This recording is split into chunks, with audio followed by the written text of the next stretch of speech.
an ever-changing world, Life Changes Network presents a show about everything. This is Life Changes with Filippo, with unforgettable, ever-insightful conversations that captivate our fascination and insatiability for the inspiring moments of real-life journeys.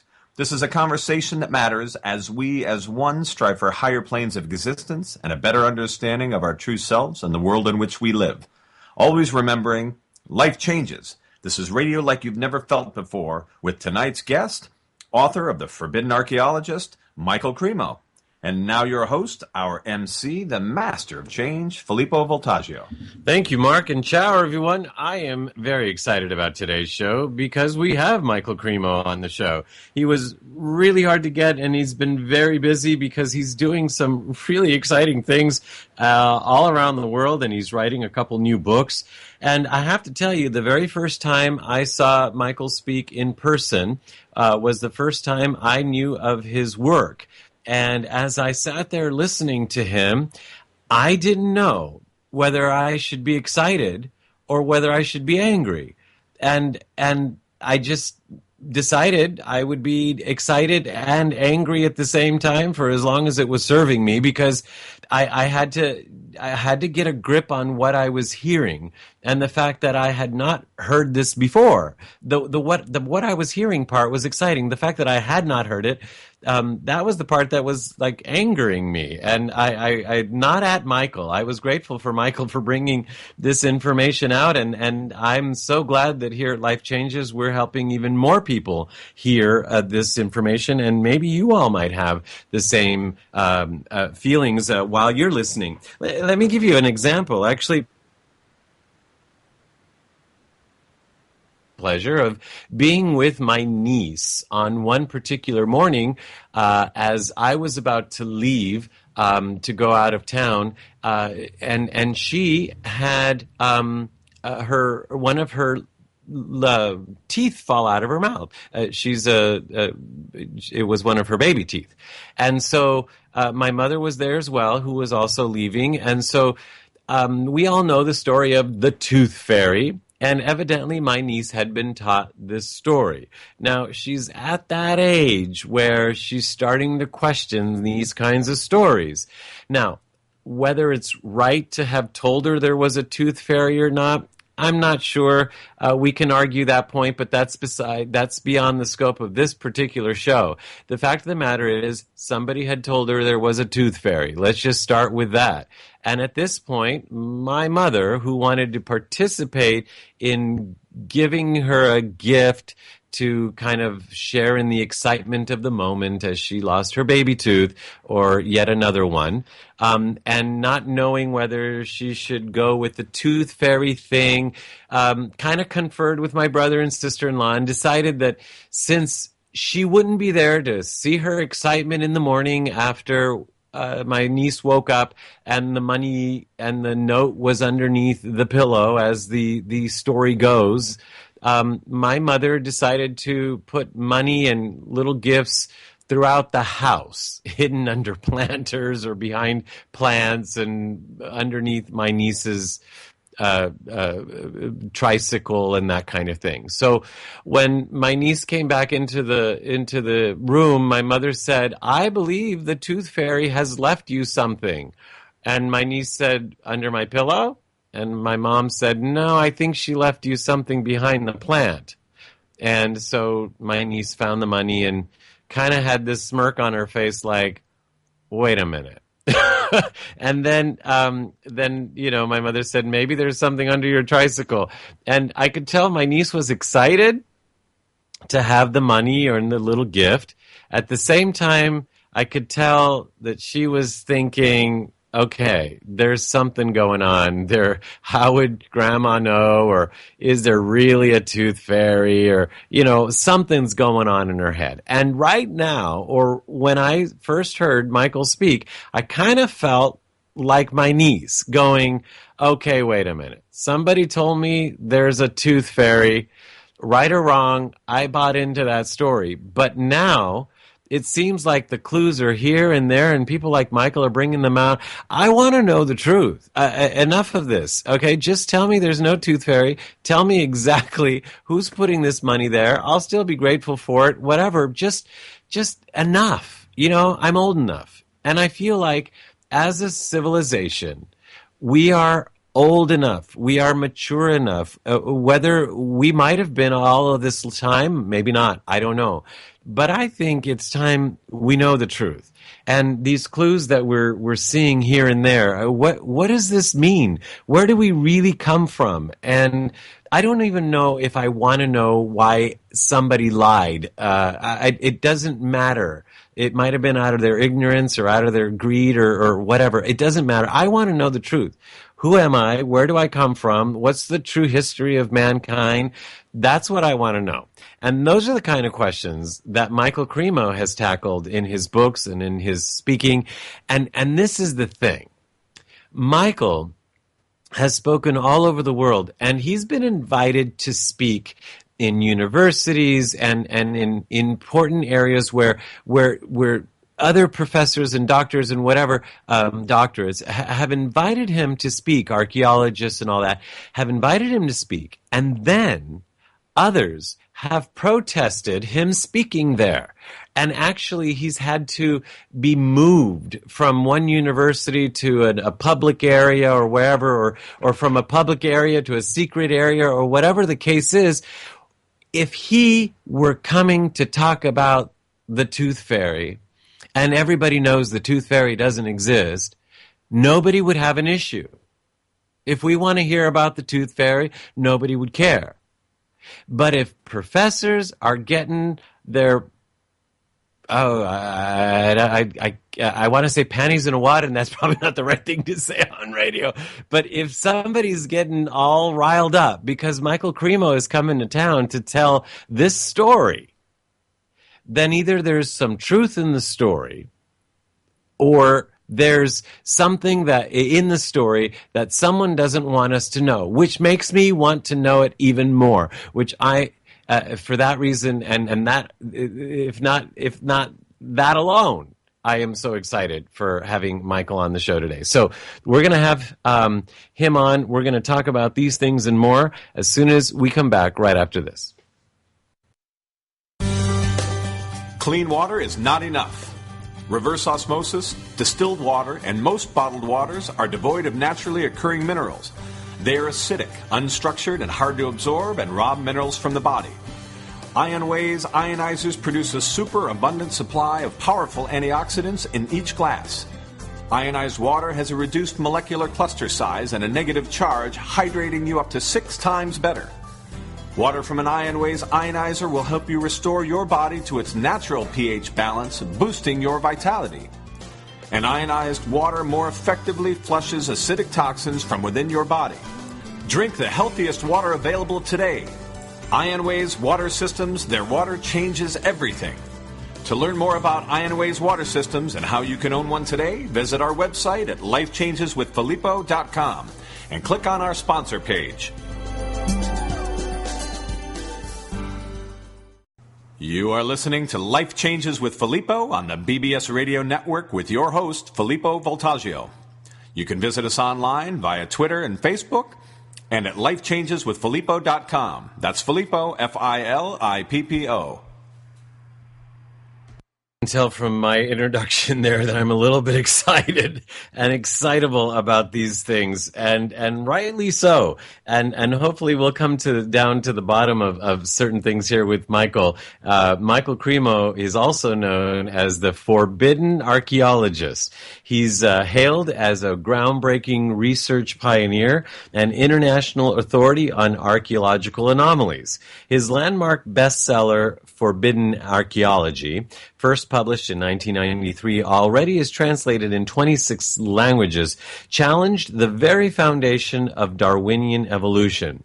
Michael continues to, quote, dig up enigmatic discoveries in the fossil record and, quote, shake up accepted paradigms, exploring famous archaeological sites around the world, journeying to sacred places in India, appearing on national television shows in the United States and other countries, lecturing at mainstream science conferences, or speaking to alternative gatherings of global intelligentsia. He is also an independent historian of archaeology and a member of the World Archaeological Congress and the European Association of Archaeologists. I am so happy to have Michael Cremo on the show. Welcome, Michael. Hi, Filippo. Nice to be with you and all your listeners. It's so great. We actually did meet at the Conscious Life Expo a couple months ago. And, really? That was just recently, yeah. Just recently here in Los Angeles. And that was exciting because not only had I heard you speak before, but it was wonderful to have so many people corroborate each other's work, and yours, of course. So it seems momentum is growing around these kinds of theories, I hope. Well, I think you're right about that, Filippo. I don't consider myself to be a lone ranger out there all by myself. I can see there are a lot of other researchers who are pursuing different aspects of these questions. There's a whole body of people that have become interested in these things. There are people doing their part, like yourself, to share these ideas and network people through the media and the Internet. So I'm very positive about the direction things are going. I'm glad about that, and let's talk about some of the directions we're going in. It's interesting how on from your book and your website and all that, a picture alone, there is this huge giant skeleton, for example. There's just one little example, and it's a giant one. How come I've never seen this before? And what the heck is it? It looks like a big human. Well, this is one of the topics of interest. How big are humans? Of course, you can find a lot of things on the web, a lot of photographs of skeletons that are quite huge. But in many cases, in every case that I've been able to see, they've turned out to be Photoshop hoaxes. Now, I do believe that in the past, human beings of large size did exist. But there are many reports of such things, but what I try to do in my work is track them down, see if I can actually verify them by actually seeing the skeletal remains. And up to this point, I really haven't been able to do that, although I do believe that humans of large size did exist in the past. When I say of large size, I mean 9 or 10 feet tall or taller. Okay. And, there are a lot of people today who are 7 feet tall. They're on the NBA basketball teams. Right. And there's even 1 or 2 people in the world today who are 8 feet tall, but there's no one 10 feet tall. Now, as I've tried to track these things down, some interesting things have happened. Once I was invited to New Zealand by someone who arranged for me to give some lectures there, and I landed in the airport in Auckland, and he told me, tomorrow we're going to see something very interesting. He told me a friend of mine since childhood is working at the Museum of Natural History in Auckland, big city in New Zealand, and he's going to show us the skeleton of a human being over 10 feet tall from a Pacific island. So I thought, finally, I'm going to see one of these things. And for me, it's very important to verify things. So we went to the museum the next morning. The gentleman met us, started taking us around, showing us the dinosaur bones, showing us this, showing us that. Finally, we asked him, what about the skeleton of the person, 10 feet tall? And he said, I'm sorry, we can't see it. Now, I just had to think, well, what happened in 24 hours that he had told his friends since childhood that he was going to show this to us when we came to the museum, and then when we came there, he said he couldn't do it. All I can think of is that that morning before we came, he must have mentioned to some of his colleagues in the museum what he was going to do, and they told him not to do it. So those it's all part of what I call forbidden archaeology. Right. Knowledge Why is that this? is sort of set aside, filtered out, in what I call a process of knowledge filtering. Right. I mean, this relates to my tooth fairy story. Why is it such a mystery? Why could it be forbidden? Why would it be in your opinion, based on what you Well, of course, my main topic of research isn't giants. My main topic of research is archaeological evidence. I don't mean giants. I mean the archaeology. I'm sorry. Yeah. Yeah. All the stuff that's forbidden, right. Yeah. The main reason that I get into these things is looking for how long humans have been present on Earth. According to the standard theories, human beings like us first appeared on Earth between 100,000 and 200,000 years ago. And before that, we're told by mainstream science, there were no human beings like us on this planet. There were simply more primitive ape-like human ancestors. And if you go back before that, there were some simple mammals, and before that, some reptiles, and before that, some amphibians, and before that, some fish, and before that, nothing, chemicals. So it's a very materialistic picture of human origins. And what I've done in my work in archaeology, because it seems people are interested in what is the history of the human species. Not so many people care about what's the history of butterflies. We're human beings. We're interested in our own history. And what I've shown in my work is there's a lot of evidence showing that human beings like us have existed for millions and millions of years on Earth. There are human bones, human footprints, human artifacts going back many millions of years, which means we need new theories of human origins. But this evidence is not very well known. You're not going to find it in the standard textbooks. You'll find it in original scientific reports, but you have to dig to find these things. It's not going to be right there in the current textbooks. So there's a process of knowledge filtering that's going on, determining what goes into the textbooks and what's kept out of the textbooks. And there are a lot of reasons for that. You were asking the reasons. First of all, I think it's human nature. For example, if I love somebody and somebody tells me something bad about the person I love, I don't want to believe it. I may even become angry at the person who tells me these things because it just completely goes against my deeply held impressions of the person that I love. So today, many scientists are very much in love with their theories, especially the theories related to the origin of life and our human species, the Darwinian theories of human evolution. They like these very much. They love them. So if they hear something that goes against it, they just don't want to hear about that. But I think there are deeper reasons as well. I think it has to do with power. There are different types of power in the world. There's political power, economic power, military power. There's also intellectual power. And we see that those who have power don't like to give it up, particularly those who have monopoly power. So the supporters of the current theories of human origins now have a government-enforced monopoly in the public school systems in this country and most countries in the world.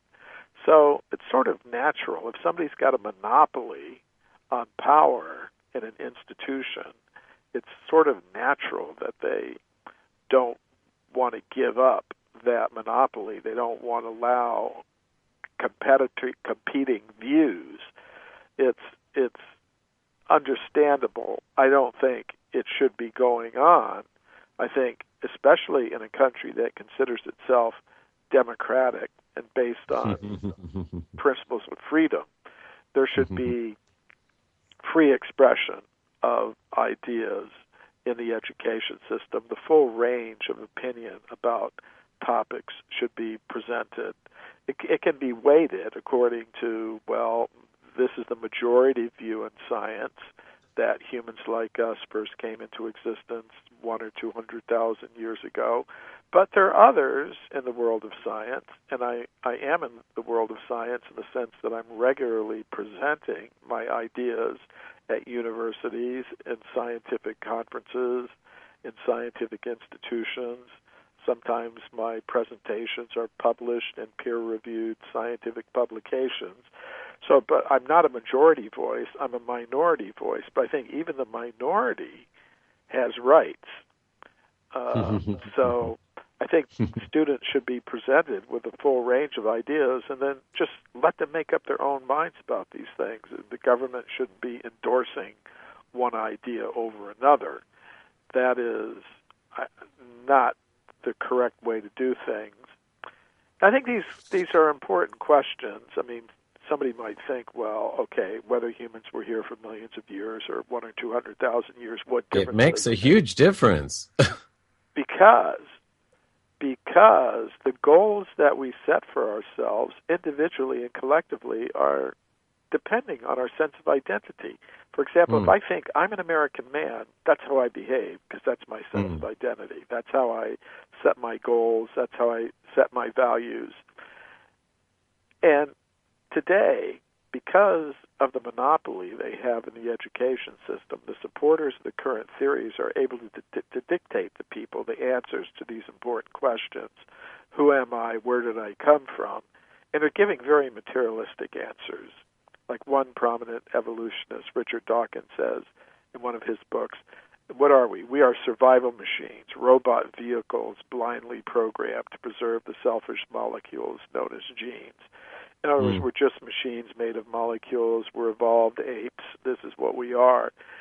They're very materialistic answers to these fundamental questions. Who am I? Where did I come from? So to me, it's no surprise that our whole worldwide human civilization has taken an extremely materialistic turn, so that we think that the main purpose of human existence is to produce and consume more and more material things. And the supporters of the current theory say not only are we machines made of matter, we're machines made of matter in competition with each other for survival. Right. So we tend to divide ourselves up into groups and fight with each other, and we overconsume the Earth's resources, and it creates like a whole, well, just look at the world. I don't have to describe it. You can see it every day for yourself. So I think one reason why things are the way they are is because of the ideas about identity that are being promoted in the education system. They're ideas of identity that are very favorable to huge financial, political, and corporate interest. Wow. These interests would just like to see people thinking about nothing other than the next gadget they're going to get, having a job that will allow them to produce more and more gadgets so they can buy more and more gadgets. There are forces in society that like to see things in that situation. They don't want to see people diverting their attention to other things. For example, what if we had a different explanation of what we are? What if, and this is something I touch on in my book, Human Devolution. Right. That what if we're told, well, we're not machines made of matter competing with each other for survival, like in some huge version of Hunger Games or something like that. But we're beings of pure consciousness that have somehow or other come in contact with matter, and that our real purpose in life shouldn't be to dominate, control, and exploit material resources, but it should be to develop the resource of consciousness, restore consciousness to its original pure state. That would mean a shift in our values. It would mean less human energy going into this competitive dog-eat-dog system of ever-increasing material production and consumption, which is destroying the environment and creating huge conflicts in the world for control of resources like oil and things like that, and destruction of natural resources. What if we had another set of values that would allow us to think, well, how can we live in this world in the most simple, natural, and efficient way possible?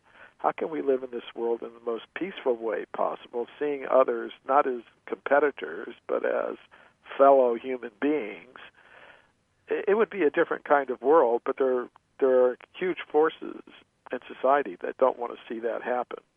They see more benefit for themselves in keeping people on this level of thinking they're machines made of matter in competition with each other for survival. You know, Michael, you're reminding me of a biology teacher I had back in the 9th grade who started off the very first day of class telling us that on that day we all received an A, and that he expected us to be able to maintain that grade.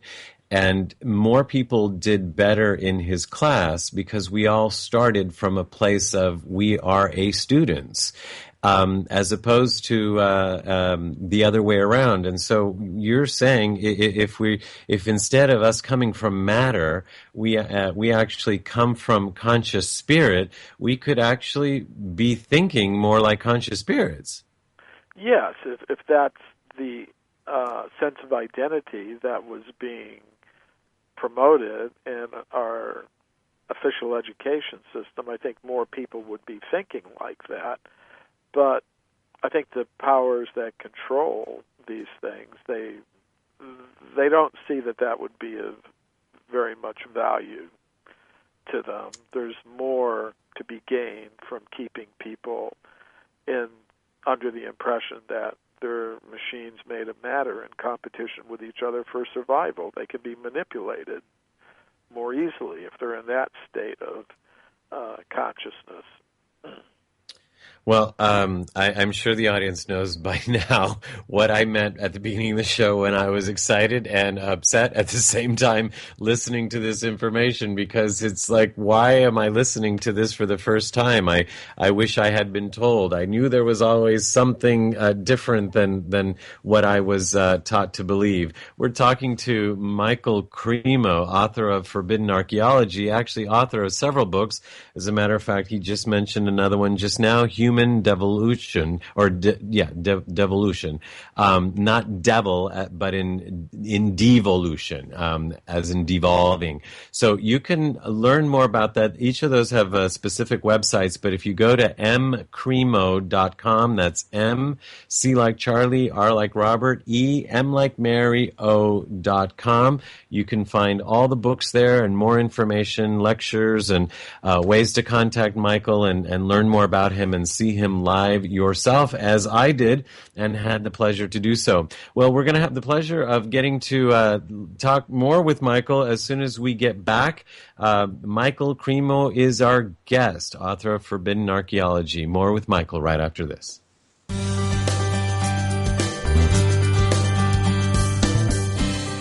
There are self-help seminars costing thousands of dollars guaranteeing miraculous transformations. There are compelling speakers and life-changing weekend experiences where you can walk on fire. They all deliver revelations that guarantee you'll come back for the more expensive revelations filled with even greater wonder next month on Fiji. We get addicted to positive, heartfelt, expensive theater. What we really need is a jumpstart, an awakening, someone who can give us a reminder that everything we need lies within. Through inspiration and practical knowledge, Dorothy Donahue helps people get grounded and motivated, inspired and energized. It's not just words and affirmations and the power of intention. It's a mindset brought about by a tangible, transcendental experience, an audio-visual, physical, spiritual experience that helps us realize we transform ourselves. We get tools to become the conscious co-creators of lives of unlimited potential. Find out more. Go to DorothyDonahue.com.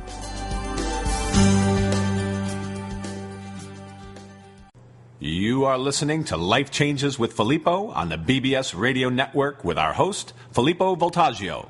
You can hear tonight's show and all our past shows, which include luminaries such as David Wilcock, Mariel Hemingway, Giorgio Tsoukalos, Marcy Shimoff, and Shadow Stevens on our archive page at our website at lifechangeswithfilippo.com. That's Filippo, Filippo.com. Remember, you can also connect with us via Twitter and Facebook, and now in our own community at lifechangesnetwork.com, where real people come together to share real life in real time. That's lifechangesnetwork.com. We're back. I'm Filippo Voltaggio, and we've been talking to Michael Cremo, author of Forbidden Archaeology. I'm thinking of Ancient Aliens because that's also where I came to know him through the work of Giorgio Tsoukalos, who we've had on the show, and maybe you've seen Michael on a couple of those episodes that get aired every once in a while because people and more people are discovering this information, and I am glad that more and more people are gravitating to people like our guest tonight, Michael Cremo, to learn about what maybe either has been hidden or for whatever reason kept from us. And we're going to learn a little bit more here from Michael as we proceed. We've been talking about where do we come from and how long have we been here, and in his books, Forbidden Archaeology and Human Devolution, and actually several others that you can learn about at Cremo, C-R-M-E-O, mcrmeo.com. You can learn about his theories that are now being substantiated by more and more science and more scientists. So, Michael, what if as humans we've been around for millions of years, would this, in your studies, this just came to me, would that mean that humans were around actually when the pyramids were built, and when dinosaurs were here and that kind of thing? Yes, of course the pyramids don't go so far back in time. They're well within the normally accepted time of the existence of humans. But the dinosaurs, according to modern science, they became extinct about 65 million years ago when there was a worldwide catastrophe set off, according to scientists, by a comet or huge asteroid hitting the Earth. But they think that there weren't any humans existing during the time of the dinosaurs. But in the cases that I documented in my book, Forbidden Archaeology, I showed there are reports in scientific literature showing that humans were present before the time of the dinosaurs, during the time of the dinosaurs, and after, the time of the dinosaurs. Most scientists today would say the dinosaurs came into existence about 250 million years ago and lasted to about 65 million years ago when they became extinct. But I look into the whole history of archaeology, back into the old reports and the things that haven't been published in the textbooks, and I found a report in a scientific journal called The Geologist in the year 1862. And it told of a human skeleton that had been found 90 feet below the surface of the ground in Macoupin County in the state of Illinois in America. And we got in touch with geologists from the state of Illinois. We asked them, okay, in Macoupin County, at a depth of 90 feet, how old are the formations there? And they said the formations down at that level are about 300 million years old. So that's from before the time of the dinosaurs, right? Even. And, if there were just one or two of these reports, well, maybe you could just write them off as mistakes or whatever. But what I found in my work, when I looked into the whole history of archaeology, is that there are hundreds of these cases, hundreds of cases of human bones, human artifacts, human footprints, going back tens of millions of years, hundreds of millions of years, from before the time of the dinosaurs, during the time of the dinosaurs, and after the time of the dinosaurs, coming all the way up to the present.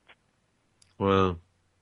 Well, actually, in my referencing the pyramids, it wasn't that humans aren't considered to be around during that time. I guess what I was getting at was the fact that I was thinking back either to the giants or aliens or other races, or because it still baffles me that how could humans have been able to build those back then unless there was something else going on or somebody else. Yeah. Now that is something that I also believe. I think we're not alone in the cosmos, and this is something I got into on the Ancient Aliens show. I should first explain that a lot of my ideas are inspired by my studies in the ancient Sanskrit writings of India. And that's where I first encountered this idea that there were human populations on Earth millions and millions of years ago. It was something completely different than I'd learned from my teachers in high school or university. So I was thinking, is there any factual basis to these accounts that are found in the ancient Sanskrit writings of India and a lot of other different ancient wisdom traditions? Or is it all just mythology? So that's what got me looking into the history of archaeology. And I found actually there is archaeological evidence showing that humans existed millions of years ago. Now, another thing these ancient Sanskrit writings talk about, and a lot of the other ancient wisdom traditions talk about, is the idea that we're not alone in the universe, that there are extraterrestrial beings. And, when I speak of extraterrestrials, I don't necessarily mean just other flesh and blood types of humans. I believe there are entities that have bodies made of more subtle elements and that live in more subtle dimensions or realms, including a completely spiritual dimension, and that so really, as humans, we're part of a whole cosmic hierarchy of beings. We're not alone in the universe, and there's been contact between humans on this earth and these extraterrestrial or extra-dimensional beings going back into the depths of history. So I would say, if you look at what the Egyptians were saying about themselves, they had this idea. If you look at their art and their hieroglyphics, and you'll see that they had this conception that they were part of a whole cosmic hierarchy of beings. Now, people will have different names for these beings. They'll call them angels or gods or goddesses or whatever, but they're there.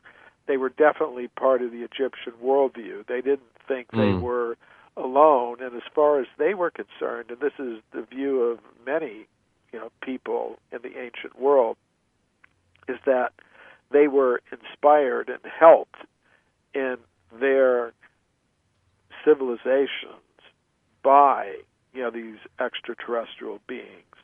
So I think that's a fact. It is a fact. And some of these ancient civilizations, particularly the one described in the ancient Sanskrit writings of India, they had spacecraft. In Sanskrit, they were called vimanas.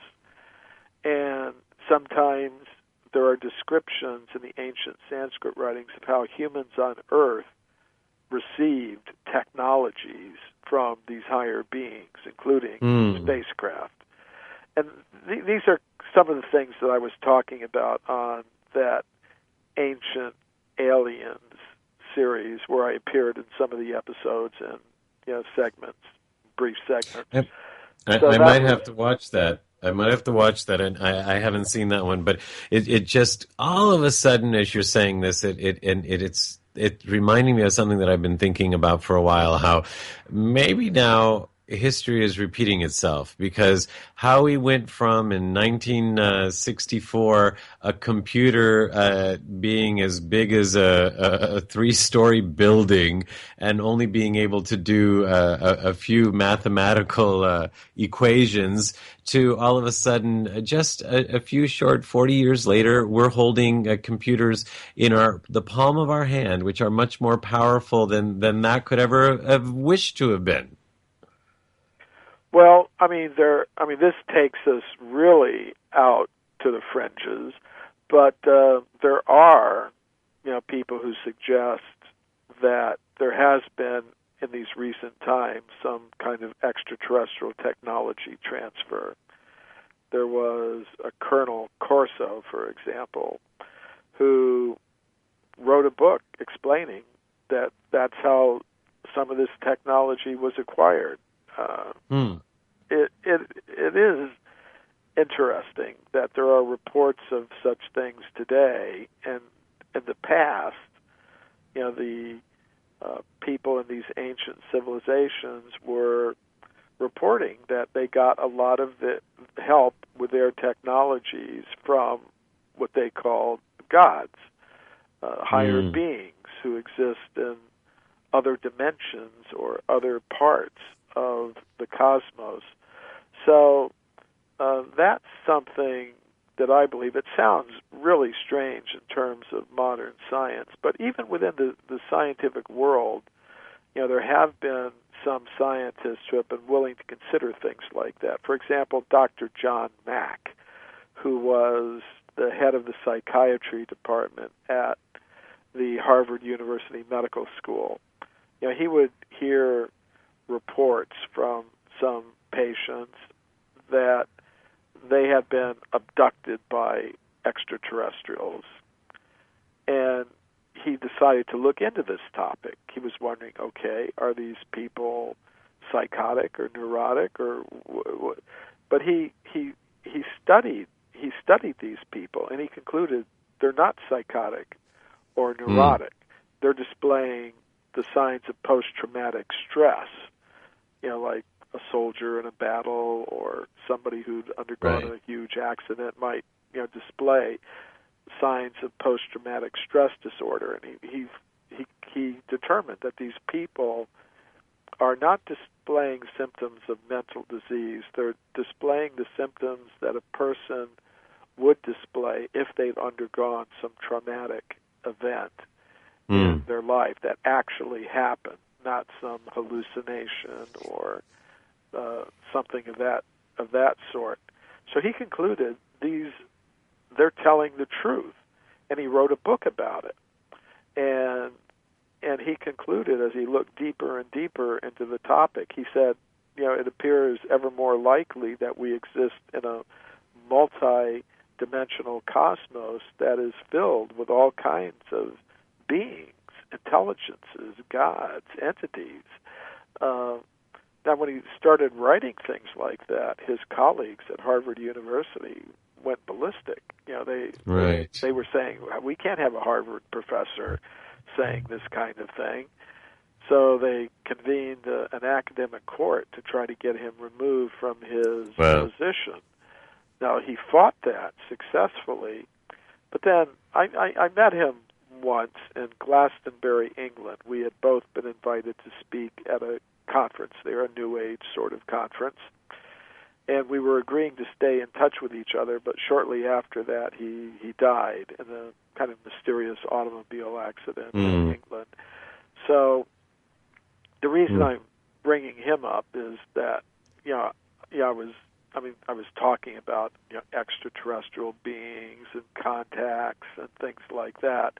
And some people think, well, that's just totally outside, the realm of science. But there are scientists who have investigated these things and come to positive conclusions about them. They're not the majority voice in the world of science. They're a minority voice, but they are there. And one thing we learn from the history of science is that at a particular point in time, what the majority is thinking may turn out to be wrong, and the the minorities, the minority opinion may turn out to be the actual truth. And that has happened many times in history as well, and so absolutely, absolutely. This whole conversation, especially here at the end, when you say, now we're going to the fringe, it baffles me, because on some level, I go back to my niece and the tooth fairy. It's like, okay, I want to know the truth already. I'm old enough with this pretense that here we are, very intelligent person like yourself and this other scientist and all that are either vilified or perhaps even killed or considered to be crazy, or tried to, when we're actually trying to have an honest conversation about what we know to be true. Yeah, well, sometimes, I think, well, it would be nice to be living in a time when my ideas were the mainstream ideas that were being, taught, in the official education institutions and things like that. Well, maybe that would be nice, but I think it's also exciting to be living in a time when my ideas aren't the mainstream ideas.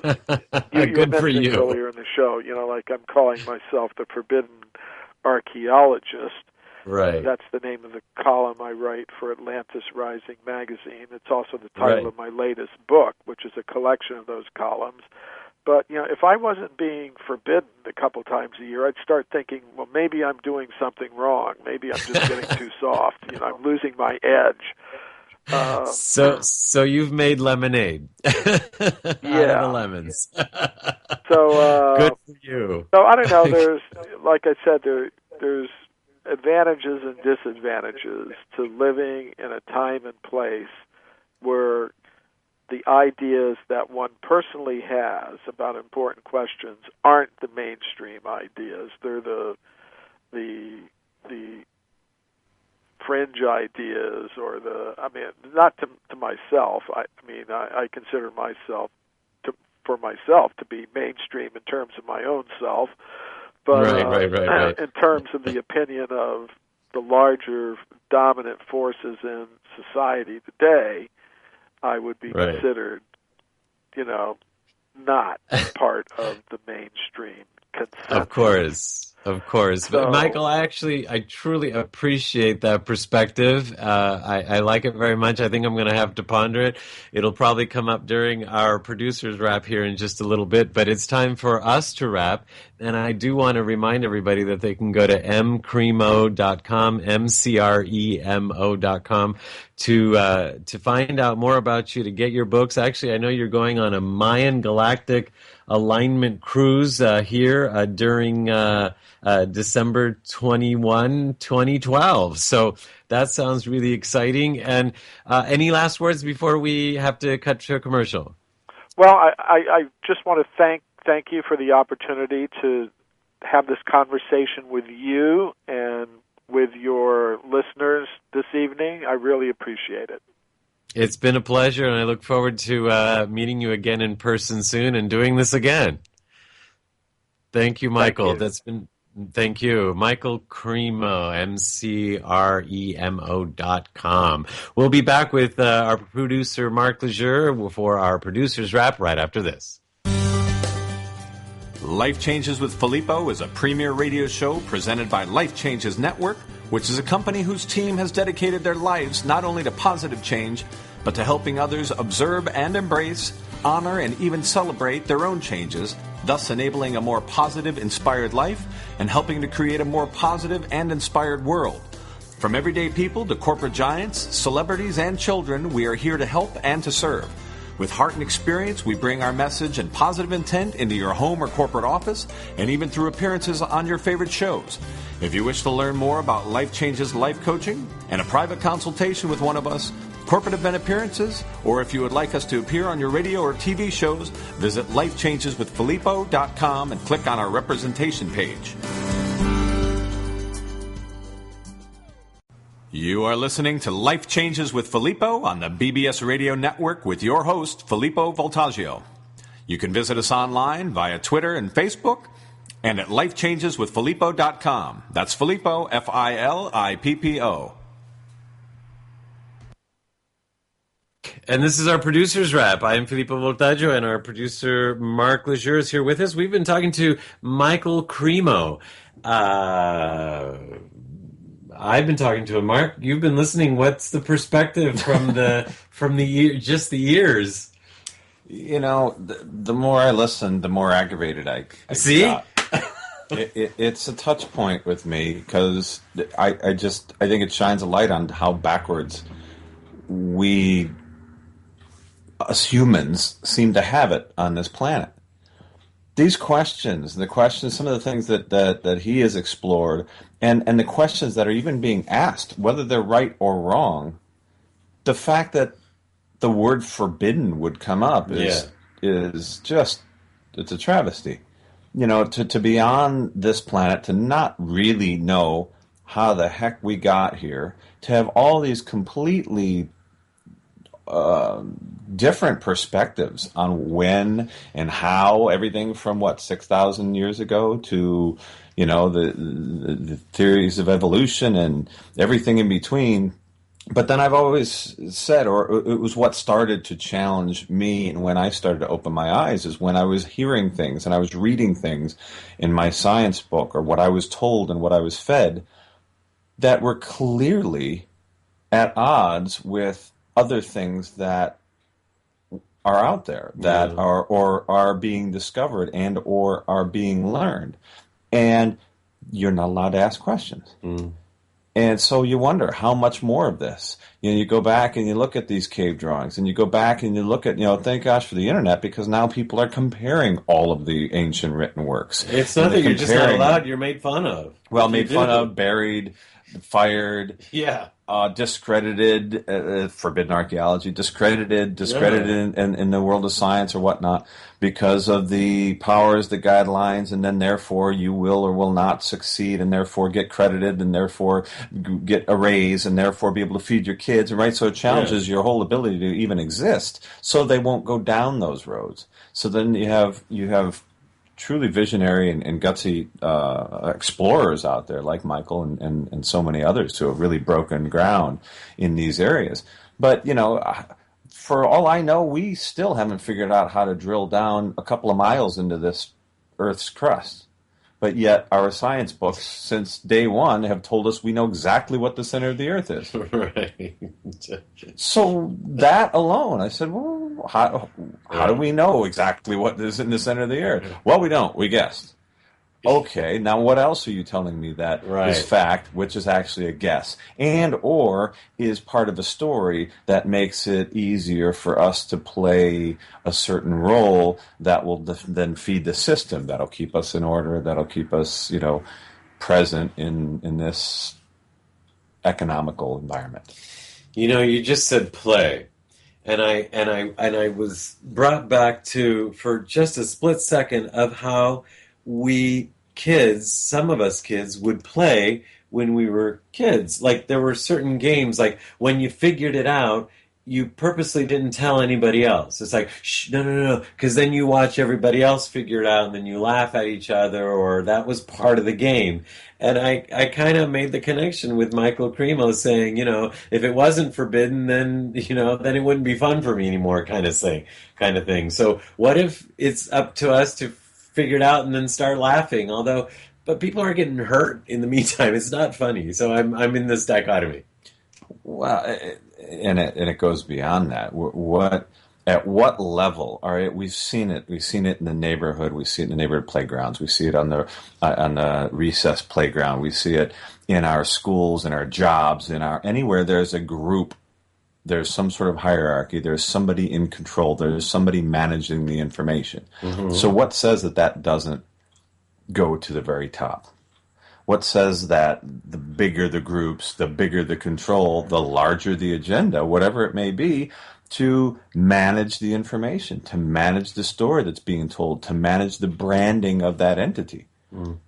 And therefore, any of these kind of things would start to challenge, And even if the at this point it's not so malicious, but when you have all of that invested in telling a certain story or becoming or creating a certain brand or whatever the case may be, and one of these new discoveries comes up, the thought is almost like, well, that was then, and this is what we have now. So why disrupt the story, right? Because we got, it would do all of these other, and that's where fear starts to step in. So then it really challenges whether or not, because people automatically think conspiracies, it's bad or for a bad reason. But I could also see the fact that once a snowball is gone, once the train's in motion, right? There's a lot of fear there in terms of, it'll probably disrupt things too much. It'll create too much fear. It'll be too much of the distraction to actually ask these questions and or challenge what we thought was true.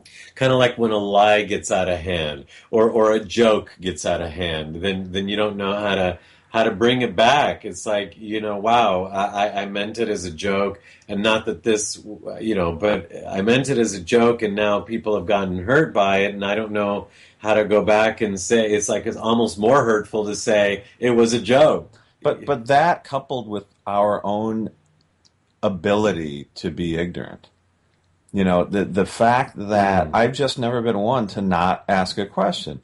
You tell me that we don't have technology today that can move these 20, 30,000, 70,000 ton laser precision cut stones across the nation's divide where the rock originated from potentially and put them in place within the we can't do that with today's technology.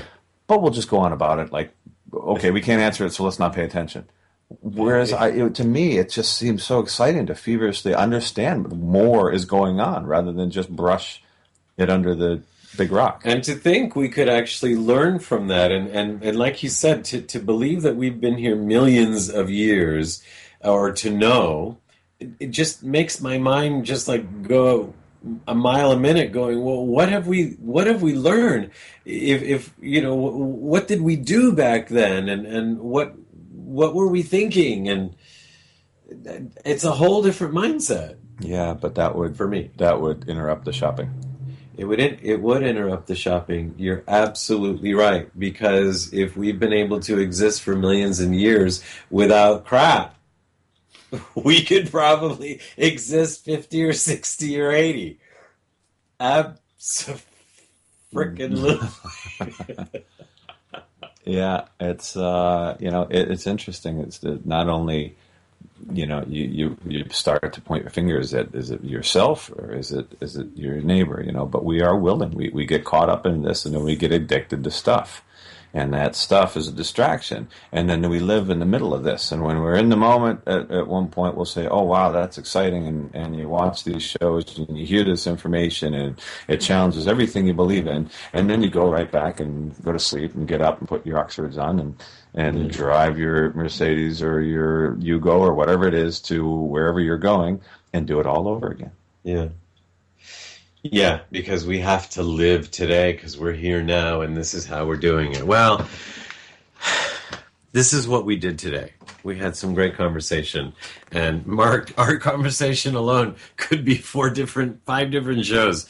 And maybe someday it will. In the meantime, we have had this show on the BBS Radio Network. And I'm grateful to Dorothy Lee Donahue and Mark Lejour and to all of you for listening and being a part of this show, and to our engineer, Seth Hendricks. I am Filippo Voltaggio saying thank you all for being a part of this show and the beautiful changes we all like to see in the world. Ciao, everyone. You have been listening to Life Changes with Filippo with the Master of Change, Filippo Voltaggio. Listen live every Monday night at 7 p.m. Pacific Standard Time on the BBS Radio Network and visit us online at lifechangeswithfilippo.com. That's Filippo, Filippo. Today's show has been made possible in part by our sponsors, Ionways Water Systems, Change Your Water, Change Your Life, and Love and Miracles with Dorothy Lee Donahue. To learn more about them, visit the sponsor page of our website. Once again, join us here next week as we consciously explore and embrace the only constant, life changes. Now's the time.